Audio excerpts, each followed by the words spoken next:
sobre os atos administrativos, quer dizer, para a frasezinha bonitinha. Vou passar no próximo concurso do TRE São Paulo e serei nomeado o mais rápido possível e minha vida vai melhorar muito.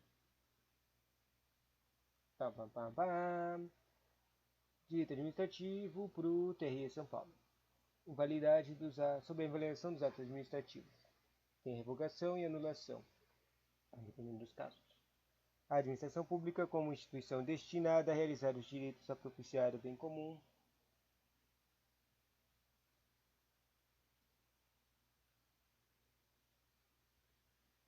Realizar o direito a propiciar o bem comum não pode agir fora das normas jurídicas de moral administrativa, nem relegar os fins sociais que a que sua ação se dirige. É dever da administração invalidar exponencialmente ou mediante provocação o próprio ato contrário à sua finalidade por importuno, inconveniente, imoral ou ilegal, abrindo-se assim duas oportunidades para o controle dos atos administrativos, uma interna da própria administração e de outra externa do Poder Judiciário. A administração pode desfazer de seus próprios poderes por considerações de mérito e de legalidade, ao passo que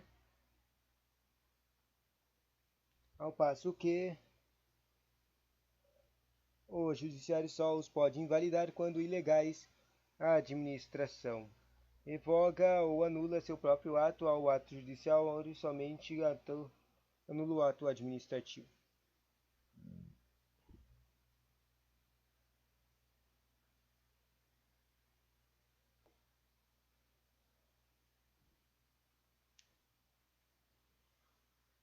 E o que é agora? O que é revogação? É o desfazimento do ato por motivo de conveniência ou oportunidade da administração e pressupõe um ato legal e perfeito, mas inconveniente ao interesse público.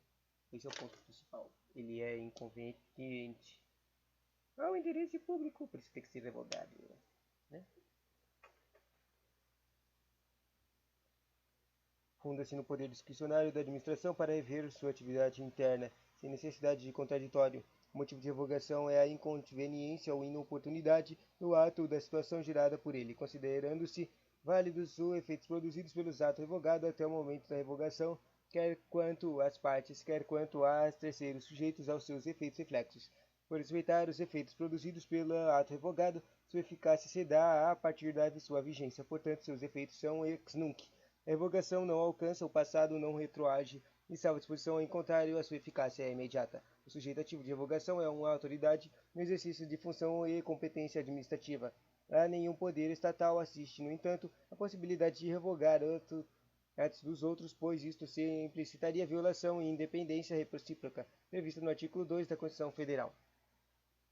Limites ao poder de revogar. Os atos gerais abstratos regulamentos são sempre revogáveis, pois não se trata de incidir competência sobre a mesma relação jurídica, pois tais atos dispõem para o futuro e não interferem com a mesma revelação presente.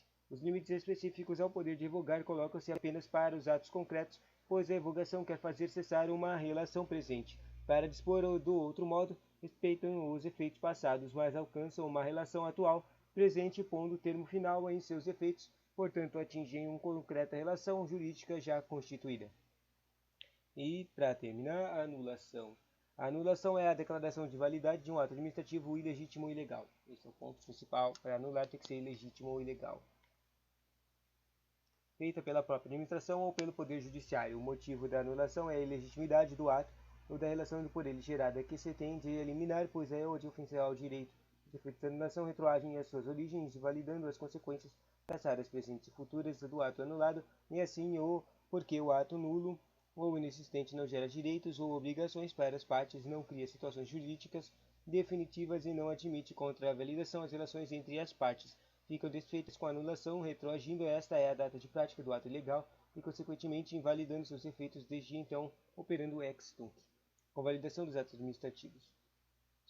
Para terminar, os textos dos atos administrativos sobre a convalidação dos atos administrativos.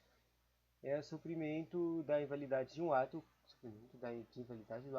com os efeitos retroativos que podem ser derivados de um ato administrativo ou de um ato de particular afetado pelo provimento viciado.